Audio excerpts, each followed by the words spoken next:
버블이 붕괴됐습니다. 1990년에는 주식시장이 붕괴됐고요. 1991년에는 부동산의 버블이 꺼졌습니다. 그 뒤에 일본 경제는 어떻게 되었을까요? 1981년부터 1991년 그 10년 동안 일본의 연평균 실질 GDP 증가율은 4.4%였습니다. 그런데 1992년부터 2002년까지 그 10년 동안은 연평균 증가율이 0.5%입니다. 그야말로 반에 반토막이 났습니다. 제가 일본에서 교편을 잡은 것이 1999년입니다. 그때 막 일본에서는 잃어버린 10년의 얘기가 나오기 시작했습니다. 그리고 왜 이렇게 오랜 저성장이 지속되는지, 이 이유를 가지고 일본인 학자들뿐만 아니라 세계적인 경제학 석학들까지 이 논쟁에 뛰어들었습니다. 그래서 파가 두 파로 갈렸습니다. 총 수요에 문제가 있다는 파와 총 공급에 문제가 있다는 파였습니다. 제가 일부에서 경제 성장을 말씀드릴 때 총 공급과 총 수요가 다 함께 증가해야 그래야 경제가 성장한다고 말씀을 드렸는데요. 아무리 물건을 잘 만들어도 사지 않으면은 어떻게 할 수가 없습니다. 그리고 사는 사람들이 있다 하더라도 물건을 제대로 만들지 않으면은 경제는 성장할 수 없습니다. 총 수요의 문제는 우선 자산 가격이 붕괴됐습니다. 그러니까 지난 시간에 말씀드렸듯이 부채는 가만히 있는데 자산만 감소했습니다. 그러니까 부채 비율이 증가를 하죠. 이제 투자를 할 여력이 없습니다. 그래서 투자가 감소하고요. 투자가 감소한다는 얘기는 기업이 공장을 잘 짓지 않고 기계를 잘 사지 않는다는 얘기입니다. 그러니까 총 수요의 일부분이 약화되는 것입니다. 그리고 실업률이 굉장히 높아졌다고 말씀드렸는데요. 고용과 임금이 불안하니까 소비도 위축이 되죠. 그리고 또 1996년부터 15세부터 64세 인구가 감소하기 시작했다고 말씀드렸는데요. 소위 말하는 고령화가 시작됐습니다. 고령화가 시작되면 소비가 역시 위축이 됩니다. 그리고 일본에서는 물가가 떨어지면서 디플레이션이 발생을 했고요. 디플레이션 기대 심리로 해서 지금 소비하지 않고 소비를 나중으로 이연시키는 현상이 일어났습니다. 무슨 얘기냐면은 내년에 자동차 값이 올해보다 더 싸질 것이다 라고 생각을 하면은 당연히 올해 자동차를 사지 않고 내년에 사자, 이렇게 내년으로 소비를 미루게 되죠. 그러면 올해 소비가 부족하죠. 그러니까 총 수요가 역시 약화되는 것입니다. 여기에 대해서는 어떤 처방이 있을 수 있겠나요? 정부가 적극적인 재정 정책을 편다. 그러니까 정부가 정부의 돈으로, 정부의 재정으로 물건들을 시장에서 살 수가 있겠죠. 수요가 부족하니까 정부가 대신 사는 것입니다. 그리고 또 금리를 인하시키고 우리 경제에 돈을 더 많이 돌게 해서 사람들이 보다 쉽게 돈을 빌리고 그 돈을 쓸 수 있도록 팽창적인 통화 정책을 취할 수가 있습니다. 그리고 디플레이션 기대 심리, 이것이 굉장히 위험하다는 것을 일본의 경험을 보고 경제학자들이 깨달았습니다. 그래서 이 디플레이션 기대 심리를 바꾸는, 즉 내년의 물가가 올해보다 낮을 것이라는 그런 심리가 아니고 내년의 물가는 올해보다는 높을 것이다 하는 인플레이션 기대 심리로 바꾸는 정책, 바꾸는 노력이 필요하다 하는 것이 그 처방이죠. 총수요에 대해서는. 그리고 총 공급 쪽에서는 제가 자본과 노동력과 또 기술과 인적 자본이 필요하다고 말씀을 드렸는데요. 일본 같으면은 교육 수준도 높고 인적 자본은 별 문제가 없죠. 그런데 이제 노동력 인구가 감소하기 시작했습니다. 그리고 90년 정도부터 일본에서는 노동 시간도 많이 감소하기 시작했습니다.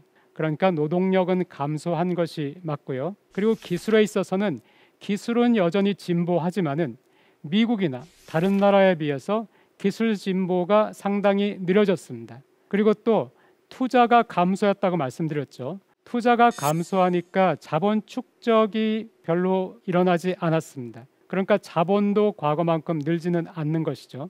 자, 그러면은 여기에 대해서는 어떤 처방이 가능할까요? 고령화 사회가 되어서 노동력이 감소를 하지만은 더 많은 사람들이 취업에 참여를 하게 하면은 노동력을 증가시킬 수가 있습니다. 그러니까 노동력을 증가시키는 것이 하나의 방법이겠고요. 또 기업의 생산성이 약화되는, 생산성의 성장률이 떨어지는 문제는 기업들이 좀 더 효율적으로 변신할 때 그리고 기술의 진보를 이룰 때 그 문제를 해결할 수가 있습니다. 그래서 총수요 쪽이 지금 문제다. 그러니까 총수요를 증진시키는 어떤 대책이 필요하다 하는 쪽과 그렇지 않다. 총수요보다는 총공급이다. 구조개혁을 하고 기업들이 빨리 보다 효율적으로 변모할 수 있도록 유도해야 된다. 이런 주장이 서로 맞붙었는데 굉장히 뜨겁고 오랜 논쟁이 지속됐지만은 결국에 10년 정도의 세월이 흐르고 나서 지금은 둘 다 문제였다. 수요도 문제였고 공급도 문제였다. 수요에도 대책이 필요하고 공급에도 대책이 필요하다. 이런 결론이 났습니다. 그리고 또 디플레이션 기대 심리가 이렇게 위험하구나 하는 것을 깨달았기 때문에 디플레이션 기대를 인플레이션 기대로 바꿔야 된다. 내년에는 물가가 오를 것이다 하는 기대로 바꿔야 된다는 주장이 힘을 얻게 됐고요. 이런 주장을 한 대표적인 경제학자가 노벨 경제학상을 받은 적이 있는 폴 크루그만이라는 미국의 경제학자인데요. 이 경제학자가 세계 최초로 양적 완화라는 정책을 제시했습니다. 그럼 우선 일본에서 세계 최초로 실시한 양적 완화를 보겠습니다. 이 양적 완화는 정책 금리는 0%대를 여전히 유지를 하고요. 본원 통화라는 것을 무제한으로 증가를 시키는 것입니다. 실질적으로 무제한까지는 아니겠지만 그런 뉘앙스로 본원 통화라는 것을 증가를 시키는데 이 부분이 약간 어렵지만 뒤에 아베노믹스에서도 나오니까 잠깐만 설명을 드릴게요. 시중은행들은 국채를 가지고 있습니다. 그 외 다른 채권들도 시중은행들은 가지고 있죠. 이 시중은행은 또 중앙은행에 예를 들어서 한국 같으면은 한국의 국민은행이다. 국민은행은 한국은행의 계좌를 가지고 있습니다. 우리는 국민은행의 계좌를 가지고 있죠. 그런데 국민은행은 한국은행의 계좌를 가지고 있습니다. 국민은행이 한국은행에 가지고 있는 그 계좌를 일본에서는 당좌예금, 중앙은행 당좌예금이라고 하는데 이 당좌예금에 있는 돈을 인출해서 이걸 가지고 소비자와 기업에 대출을 할 수가 있습니다. 그러니까 당좌예금을 더 많이 가지고 있으면은 대출할 수 있는 여력이 더 많이 생기겠죠. 그러면은 일본은행은 시중은행이 가지고 있는 국채를 마구마구 사들이는 것입니다. 대신에 그 대가로 시중은행의 당좌예금을 늘려주는 것입니다. 그러면 시중은행은 당좌예금이 자꾸 늘어나니까 그 당좌예금을 그대로 두면은 이익이 될 게 없죠. 그러니까 그 당좌예금을 인출해서 이제 기업과 가게에 대출을 주는 것입니다. 기업과 가게에 대출을 주는 순간 돈이 우리 경제에 늘어나게 됩니다. 시중은행 입장에서는 중앙은행의 당좌예금을 잔뜩 가지고 있으니까 이 당좌예금에서 기업과 가게에 대출을 해줌으로써 거기에서 대출 이자를 받아서 수익을 내려고 하죠. 그러면은 적극적으로 대출을 하려고 합니다. 이렇게 해서 경제를 활성화시키겠다는 것이 양적 완화의 하나의 목표고요. 또 하나는 이런 식으로 끝없이 이 시중은행의 당좌예금을 늘려서 대출할 수 있는 여력을 만들어서 계속해서 우리 경제에 돈이 더 많이 풀리도록 하겠다. 이런 메시지를 주면은 그럼 사람들은 이렇게 돈이 많이 풀리면은 인플레이션이 발생하겠네 라고 생각을 하게 되는 거죠. 그래서 사람들의 생각이 바뀔 때까지 인플레이션이 발생하겠네 이렇게 될 때까지 계속 이걸 하라는 거예요. 계속해서 시중은행에 국채를 사가지고 시중은행에 당좌예금을 늘려주고 이 당좌예금에서 대출이 계속해서 발생하도록, 그래서 인플레이션이 발생하고 사람들의 기대조차 디플레이션에서 인플레이션으로 바뀌도록 이렇게 하라는 것이 양적 완화의 기본적인 아이디어인데, 이런 양적 완화를 세계 최초로 실시를 했습니다. 그리고 또 이 양적 완화가 2001년에 시작됐는데 이 양적 완화와 동시에 일본에서 수상이 된 사람이 있습니다. 바로 유명한 고이즈미 수상인데요. 고이즈미는 원래 제가 1999년에 일본에 교수 생활을 하기 시작했다고 말씀을 드렸는데, 제가 갔을 때 이 고이즈미는 차기 수상으로 그렇게 주목을 받던 사람이 아니었어요. 이 사람이 개혁 없이 성장 없다라는 슬로건, 성역 없는 개혁을 내세우면서 일본 사회는 변해야 된다, 일본 경제는 개혁이 필요하다, 이 상태로는 안 된다 하는 선거운동을 펼쳤는데 이게 굉장히 반향을 일으켰습니다. 어느 날부터 제가 TV를 보는데 별로 그렇게 유명하지 않던 고이즈미라는 사람이 계속 TV에 나오는 거예요. 그리고 자민당 내에서도 오랜 저성장 때문에 인기가 없으니까 이렇게 대중적으로 인기 있는 사람을 우리가 총재로 세워야 그래야 선거에서 이겼다 이런 생각이 있으니까 총재 선거에서 1등 후보가 아니었던 고이즈미가 결국에 총재가 되고 또 자민당이 선거에서 이겨서 제1당이 됐기 때문에 이 사람이 2001년에 고이즈미가 수상이 됩니다. 그리고 고이즈미가 내세운 그 개혁이라는 것들이 하나씩 보면은 예를 들어서 일본이 국채가 너무 많이 발행이 됐다. 정부 부채가 너무 많다.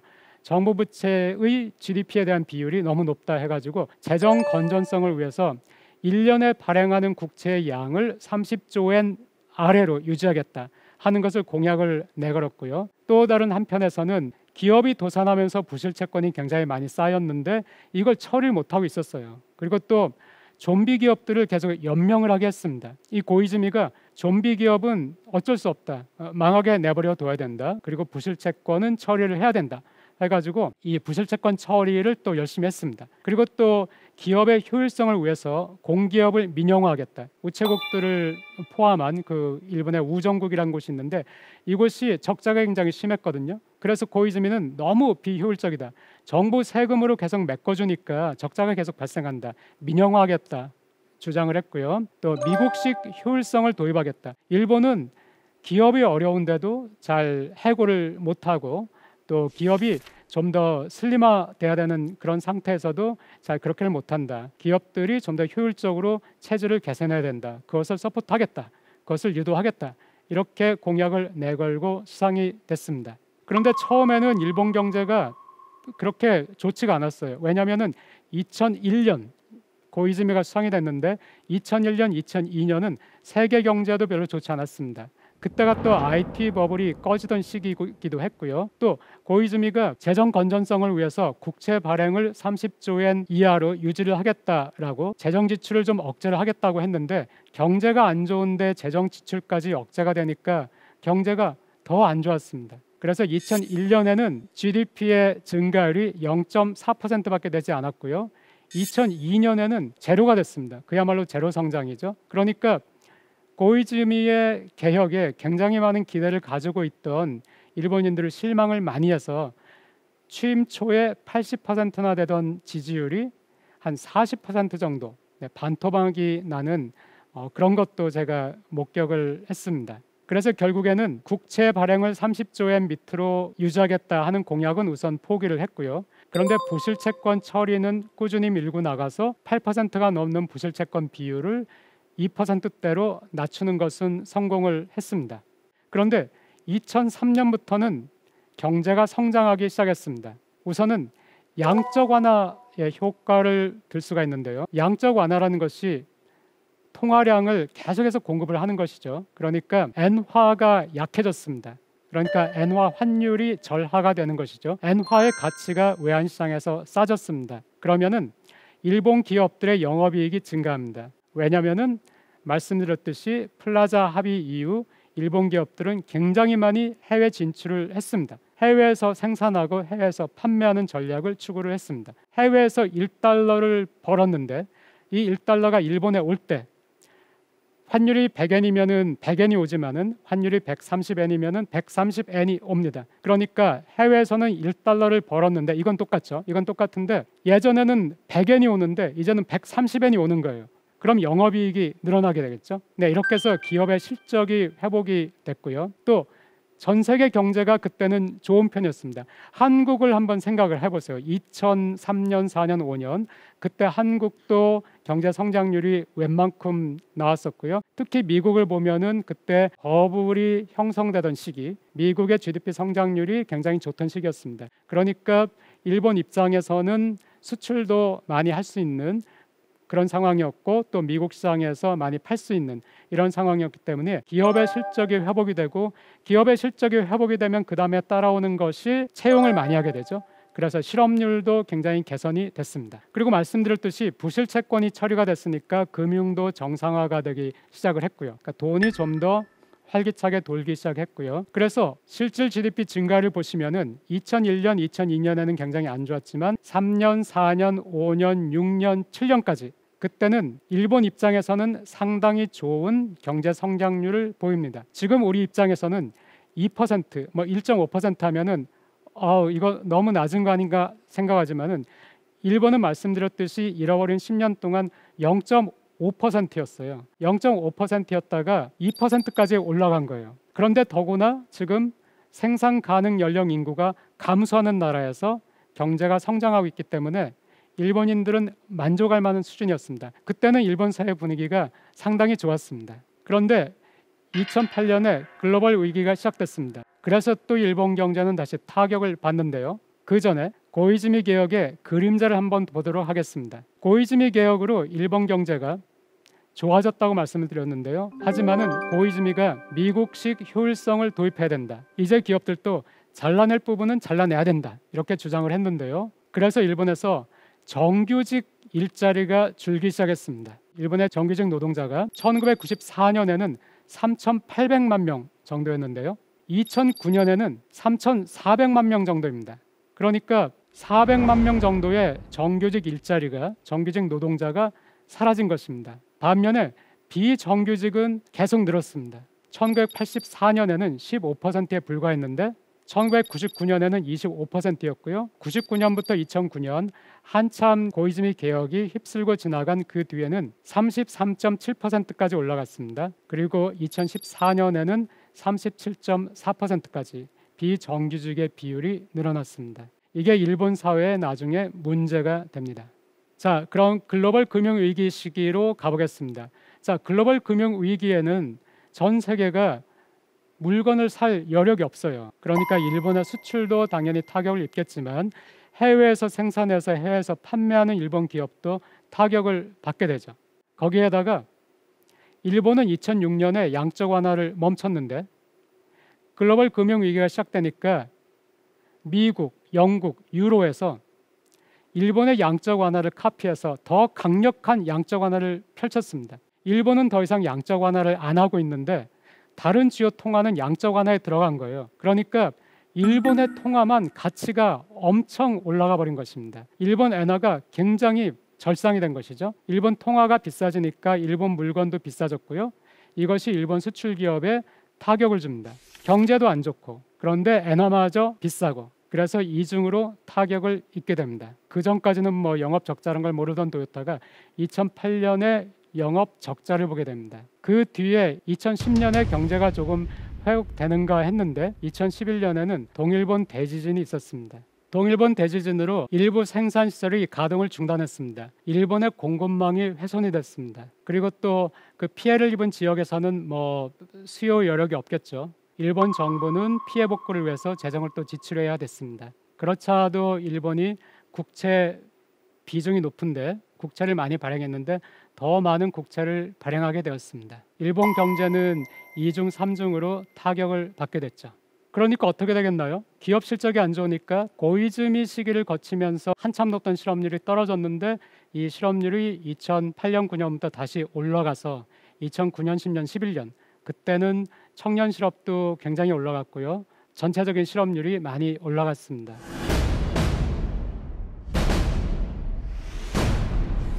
자, 그러니까 1990년, 91년에 버블이 붕괴가 됐고 그 뒤에 이제 2000년이 됐습니다. 잃어버린 10년. 자, 2011년까지 왔습니다. 잃어버린 20년이 됐습니다.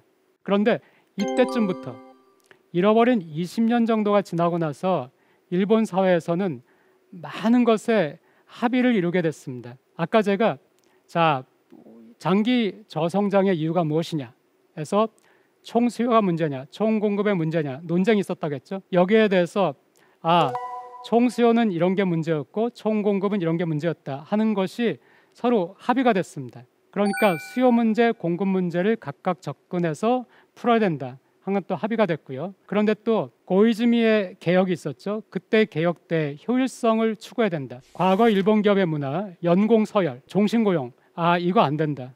좀 더 효율적으로 해야 된다. 미국식을 좀 도입하자. 미국을 따라가자. 이렇게 했습니다. 그런데 2010년대에 와서 보니까 효율성을 추구하는 것도 중요하고 과거 일본 기업들이 굉장히 방만한 경영을 했던 것도 사실인데 정규직이 줄어들고 비정규직이 늘어나고 임금이 늘지 않거나 임금이 주니까 이게 또 총수요의 문제를 일으키는 거예요. 이게 시장을 약하게 만듭니다. 미래가 불안하고 고용이 불안하니까 소비자들이 지갑을 닫는 거예요. 더구나 고령화 사회에서 더 지갑을 닫죠. 소비자들이 지갑을 닫으면 기업도 물건을 팔 수가 없습니다. 세계 경제가 안 좋을 때 국내 경제마저 이중으로 더 안 좋으니까 기업들이 더 타격을 받습니다. 이런 것들을 알게 됩니다. 그러니까 2010년대 들어와서는 예를 들어서 일본에서 정규직을 늘려야 된다. 이거에 대해서 별로 이제 이견이 없어요. 효율성을 추구하되 이게 정규직 일자리를 줄이는 비정규직 비율을 늘리는 쪽으로 가면 안 된다. 고용은 유지해야 된다. 고용이 안정돼야 된다. 일자리를 많이 만들어야 된다. 일자리를 나눠야 된다. 이거에서 많이 의견 합의를 보게 됩니다. 경제학자들 사이에서 또 정치에서는 여와 야가 또 기업과 노동이 이제 2013년에는 아베 신조가 일본에 수상이 되는데요. 아베노믹스로 유명하죠. 우리가 많이 들었는데 아베노믹스는 세 가지 화살이 있다고 하죠. 대규모 양적 완화, 또 기동적 재정 정책, 장기 성장 전략. 그런데 사실 핵심은 이 대규모 양적 완화입니다. 이게 얼마나 대규모냐 하면은 고이즈미 정권 때 있었던 양적 완화, 세계 최초의 양적 완화죠. 그 양적 완화를 미국이나 다른 나라가 카피해서 2009년에 실시를 했는데 일본은 2013년에 4년 늦게 대규모 양적 완화에 동참을 하면서 과거보다 10배나 크게 양적 완화를 했습니다.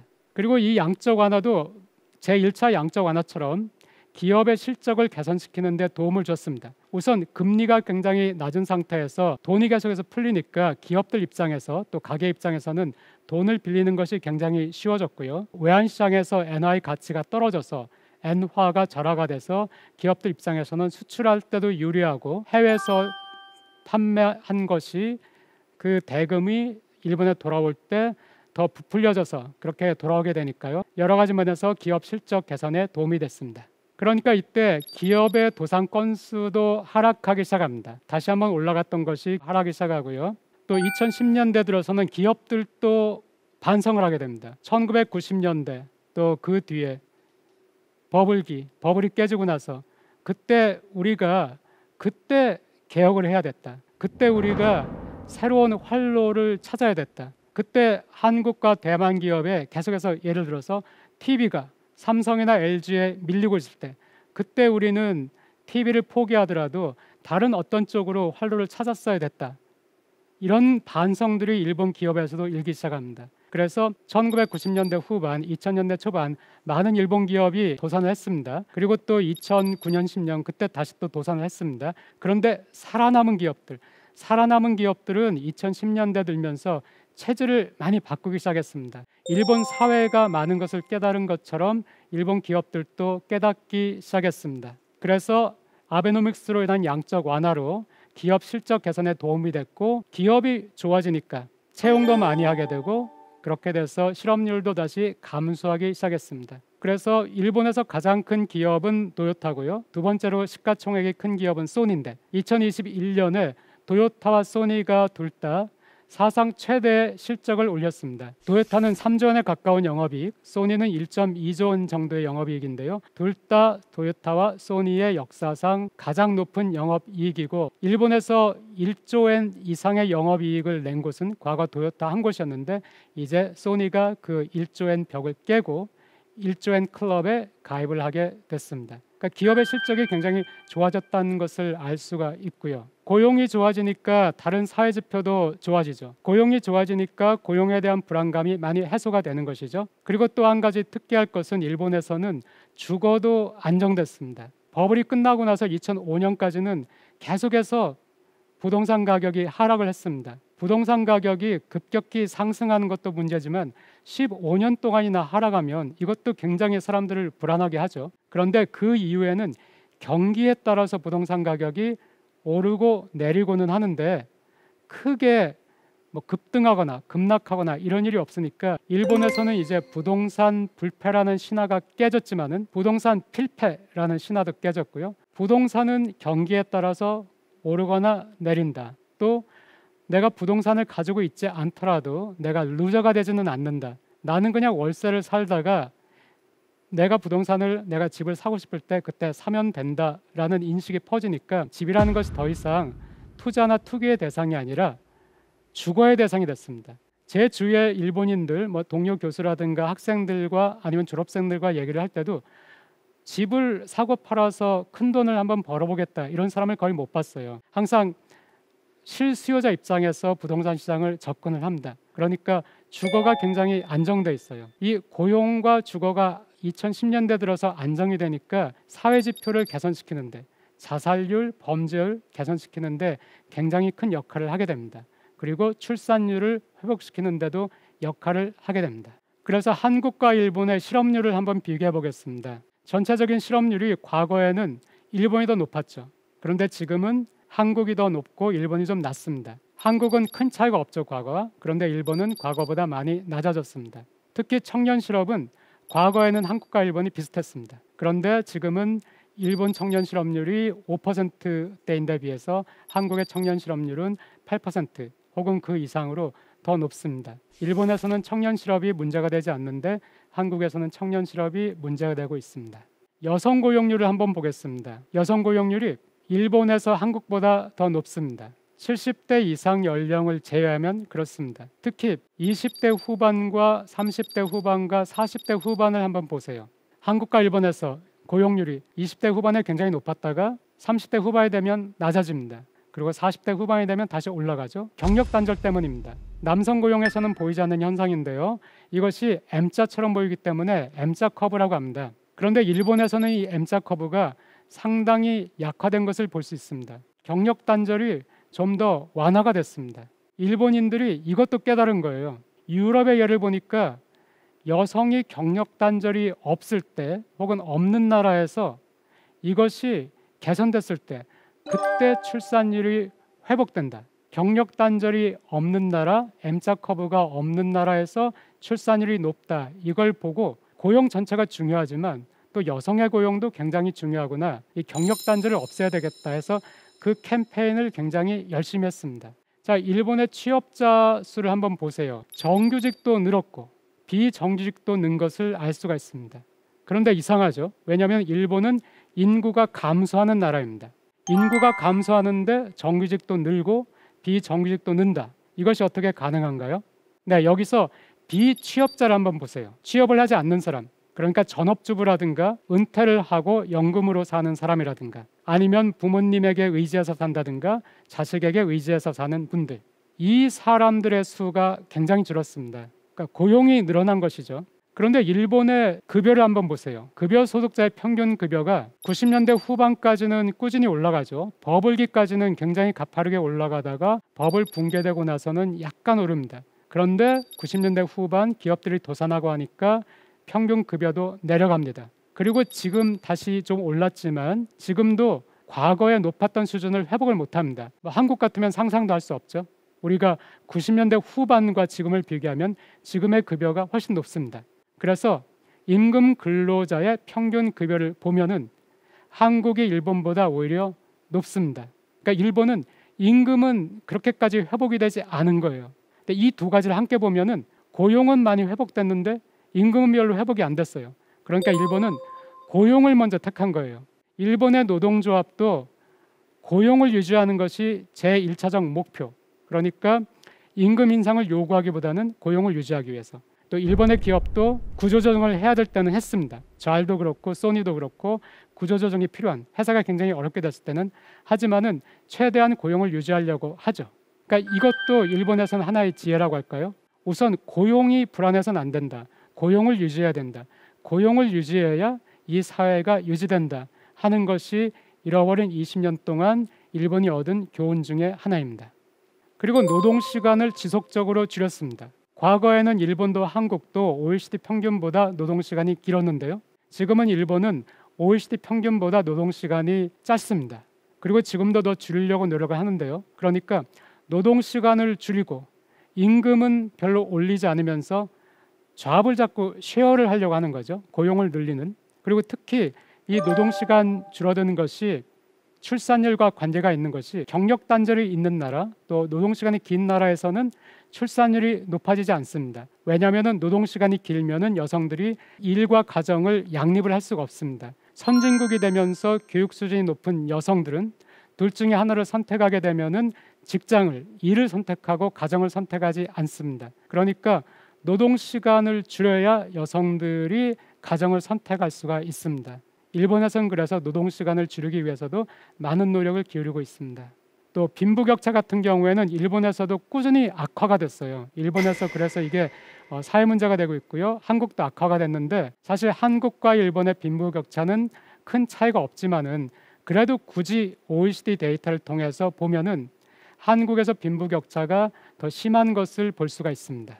지금 이 그래프에서 위로 올라갈수록 빈부격차가 더 심한 것인데요. 일본이 조금 더 낮은 것을 볼 수가 있습니다.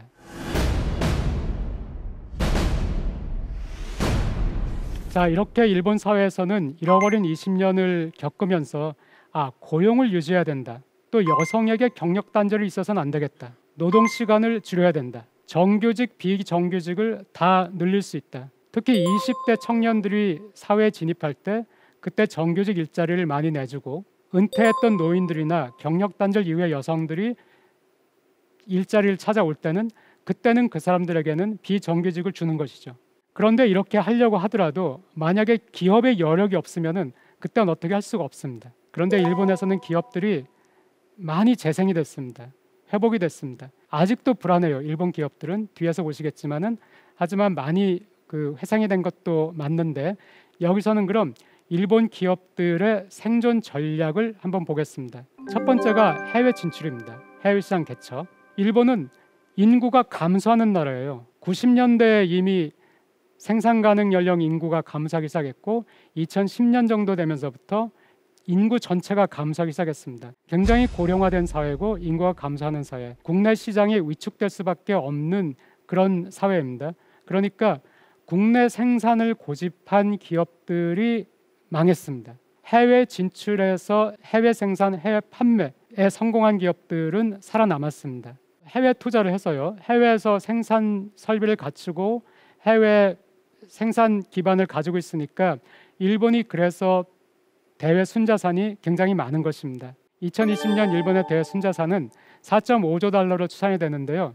그만큼 기업들이 해외 진출을 많이 했기 때문입니다. 도요타는 20개가 넘는 나라에서 생산을 하고 있습니다. 그리고 일본에서 가장 큰 금융그룹인 미쓰비시 UFJ 금융그룹은 금융그룹인데 매출의 40% 이상이 해외 매출입니다. 일본에서 가장 큰 노무라 증권을 가지고 있는 노무라 홀딩스 같은 경우에도 해외 매출이 지금 40% 가까워지고 있습니다. 도요타 같은 제조뿐만 아니라 예를 들어서 간장을 만드는 회사들, 음료수를 만드는 회사조차도 이제 50% 이상을 해외에서 만들고 해외에서 판매를 하고요.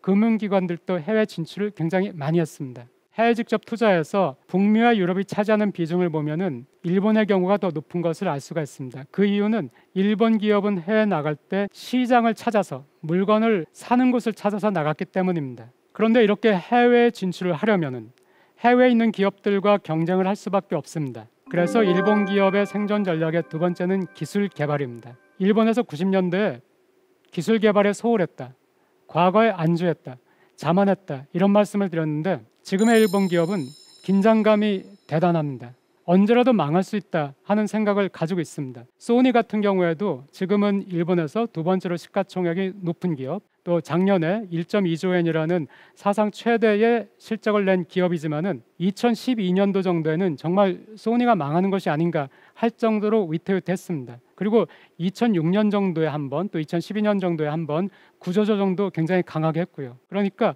소니도 지금 굉장히 잘 나가지만은 언제 또 위기에 빠질지 모른다 하는 생각, 그 긴장감을 가지고 있기 때문에 굉장히 장래 비전을 열심히 찾고 있고요. 그래서 이 기술 개발 R&D 투자에도 열심입니다. 이 R&D 투자 데이터를 보시면은 유럽 집행위원회라는 곳에서 전 세계에서 R&D 투자를 가장 많이 하는 2,500개 기업을 매년 발표를 합니다. 이 2,500개 기업에 한국 기업은 60개 기업 정도가, 일본 기업은 293개 기업 정도가 포함이 되는데요. 이 2,500개에 포함되는 이 기업들의 매출액 대비 연구 개발비를 보면은 한국은 3.7% 정도, 일본은 4.0% 정도, 독일은 5.0% 정도입니다. 독일이 굉장히 한국이나 일본보다 높죠. 그런데 한국에서 가장 큰 기업인 삼성, 일본에서 가장 큰 기업인 토요타, 독일에서 가장 큰 기업인 폭스바겐, 이 세 기업을 제외하고 나머지 기업만 가지고 이 비율을 다시 계산하면은 한국은 2.4%로 뚝 떨어져요. 그런데 일본과 독일은 거의 차이가 없습니다.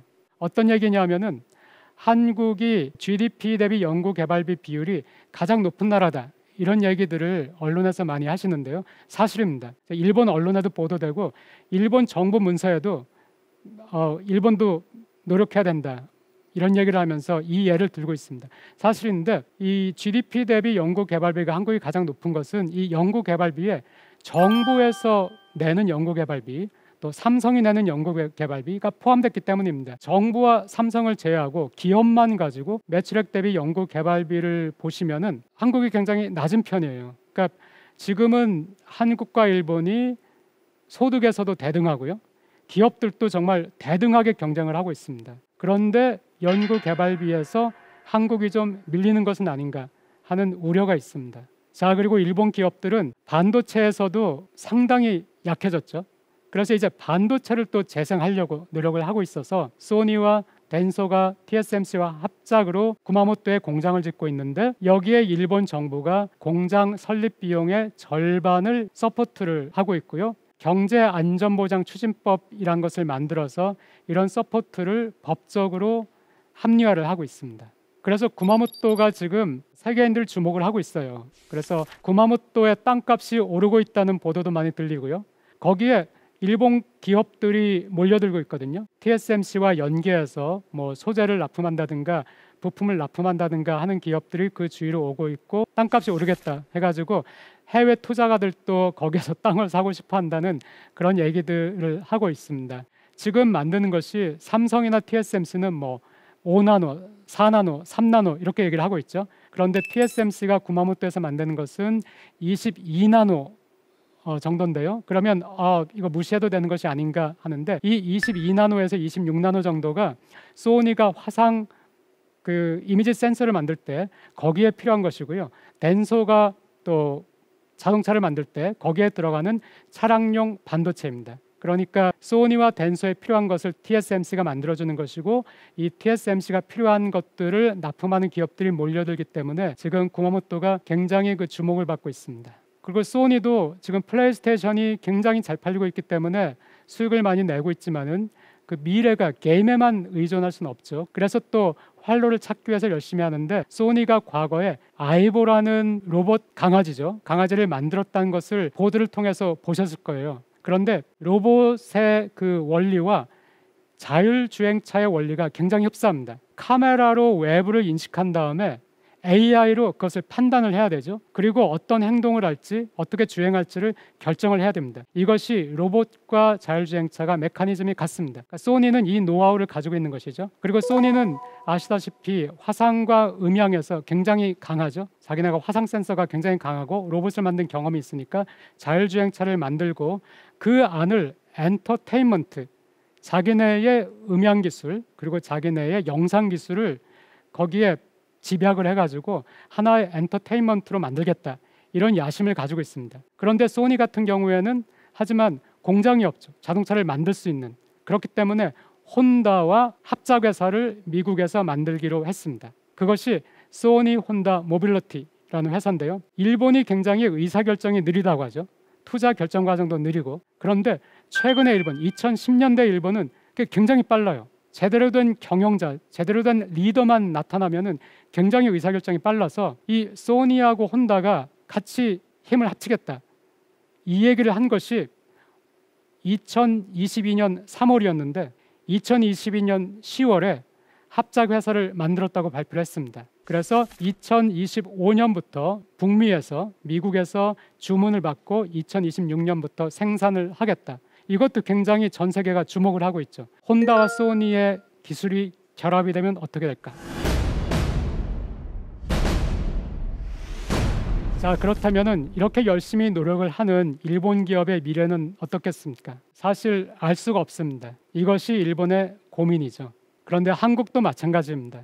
기업들은 정말 살벌하게 경쟁을 하고 있습니다. 제가 기업들의 경쟁을 보면은 정말 존경스러울 정도죠. 네, 그 긴장감이 대단하죠. 예를 들어서 삼성전자 같은 경우에도 우리가 알지만은 모바일 폰에 있어서는 애플과 굉장히 경쟁을 해야 되고요. 거기에다가 중국에서 후발주자들이 또 있습니다. 반도체도 마찬가지입니다. TSMC와 굉장히 격렬하게 경쟁을 하고 있습니다. 삼성을 우리가 믿지만은 삼성의 미래가 과연 어떻게 될 것인가 하면은 불안한 감이 어느 정도 있죠. 일본도 마찬가지예요. 그것이 도요타가 됐든 소니가 됐든. 그래서 도요타를 보면서 일본 기업의 명과 암을 한번 보겠습니다. 도요타가 2008년에는 적자를 봤어요. 그리고 2009년, 10년, 11년 이때도 실적이 좋지 않았습니다. 그런데 그 이후부터 실적이 개선돼서, 왜냐하면 북미 중국에서 하이브리드 차가 많이 팔렸습니다. 그래서 2021년 같은 경우에 3조 원에 가까운 사상 최대 영업이익을 냈죠. 미국 시장 점유율 1위도 달성을 했고요. 또 세계 자동차 판매 대수에서 1위도 달성을 했고요. 그런데 여기만 보면 와, 도요타 대단하다, 도요타 죽지 않았네 라는 생각이 들지만은 전기차를 보면은 도요타가 2021년에 생산한 전기차의 대수가 14,000대에 불과해요. 14,000대, 14만 대도 아니고. 혼다도 그 정도예요. 15,000대. 그러니까 뭐 그 현대 기아도 비교가 안 되는 거예요. 테슬라는 고사하고 굉장히 뒤처졌죠. 근데 전 세계는 지금 전기차와 자율주행차로 옮겨가고 있습니다. 여기서 굉장히 많이 뒤처진 거예요. 비록 영업이익은 굉장히 많이 냈지만, 그러니까 영업이익을 굉장히 많이 낸 것이 명이면은 전기차에서 굉장히 부진한 것이 암입니다. 그런데 도요타가 여기서 그럼 망하느냐 하면은 그것도 모르죠. 왜냐하면은 굉장히 많은 돈을 지금 쌓아두고 있잖아요. 이 돈을 가지고 굉장히 열심히 전기차, 자율주행차 부분에 투자를 하기 시작했습니다. 그러니까 한국의 현대기아에 지금은 밀리지만은 또 어떻게 될지 모르는 거죠. 그러니까 현대기아도 마음을 놓을 수가 없습니다. 그리고 도요타는 우주에도 도전을 하고 있습니다. 아르테미스 프로젝트라는 거 들어보셨죠? 이제 다시 또 미국 나사에서 사람을 태운 로켓을 달에 보내서 사람이 달에서 걷게 하려는 거죠. 이 나사의 아르테미스 프로젝트에 일본의 나사라고 할 수 있는 작사가 함께하고 있습니다. 그리고 이 작사와 함께 도요타가 2029년을 목표로 달에서 이번에는 사람이 걷는 것이 아니라 달에서 자동차를 타고 움직이게 하겠다. 달에서 달리는 자동차를 지금 개발을 하고 있습니다. 이것 보면 또 대단하다 싶죠. 하지만 이것도 어떻게 될지는 모릅니다. 왜냐하면 2020년 도쿄 올림픽을 타겟으로 해서 일본 정부가 그 이전에 4, 5년 전에 2020년 도쿄 올림픽 때는 도쿄에서 드론이 날게 하고 자율주행차가 달리게 하겠다. 공항에서 로봇이 손님을 맡게 하겠다 했는데 코로나 때문에 그 올림픽이 작아진 그런 탓도 있겠지만은 하지만 그것들 하지 못했어요.